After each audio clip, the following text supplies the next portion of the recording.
Nama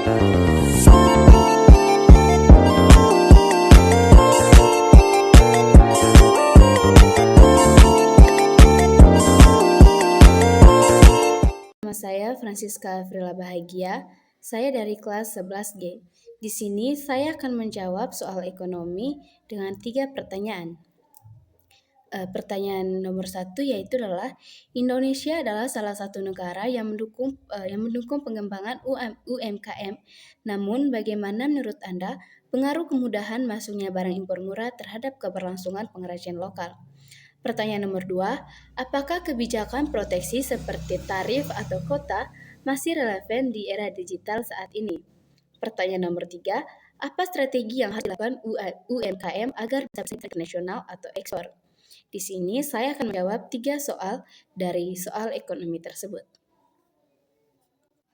Yang pertama, pengaruh impor murah terhadap pengrajin lokal, masuknya barang impor murah, terutama melalui platform cross-border e-commerce, memiliki pengaruh yang signifikan. Seperti ancaman harga.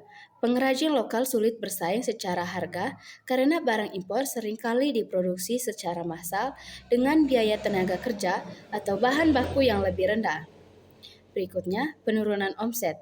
Ketika konsumen beralih ke produk impor yang lebih murah, pendapatan pengrajin lokal menurun, yang bisa berujung pada pengurangan tenaga kerja atau penutupan usaha. Yang berikut, sisi positif atau persaingan. Di sisi lain, hal ini bisa menjadi cambuk bagi pengrajin lokal untuk lebih inovatif dan meningkatkan kualitas agar produk mereka memiliki nilai tambah yang tidak dimiliki orang impor. Lalu untuk menjawab pertanyaan nomor 2, relevansi kebijakan proteksi di era digital, kebijakan proteksi seperti tarif dan kota masih sangat relevan. Namun, bentuknya perlu beradaptasi, seperti leveling the playing field. Proteksi diperlukan untuk memastikan barang impor membayar pajak yang setara dengan produk lokal. Misalnya melalui bea masuk barang kiriman e-commerce. Yang berikut, kedaulatan ekonomi tanpa proteksi, industri strategis dalam negeri bisa mati sebelum sempat berkembang. Instrumen non-tarif. Di era digital, proteksi juga bisa berbentuk standarisasi, seperti wajib SNI atau sertifikasi halal. Untuk menjaga kualitas barang yang masuk ke pasar domestik,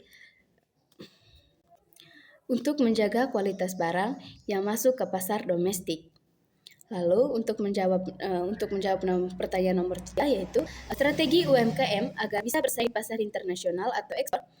Agar UMKM kita tidak hanya jadi penonton. Di sini saya akan menyebutkan strategi yang bisa dilakukan.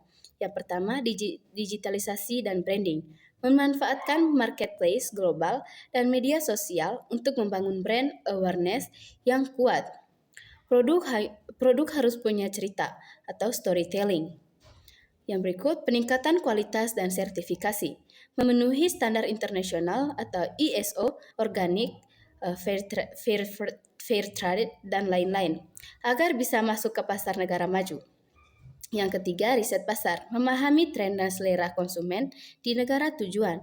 Misalnya, pasar Eropa sangat menghargai produk ramah lingkungan. Yang keempat, kolaborasi dan konsolidasi. UMKM kecil perlu bergabung dalam koperasi atau agregator ekspor agar bisa memenuhi kota pengiriman dalam jumlah besar secara berkelanjutan. Baik, terima kasih. Itu saja dari saya.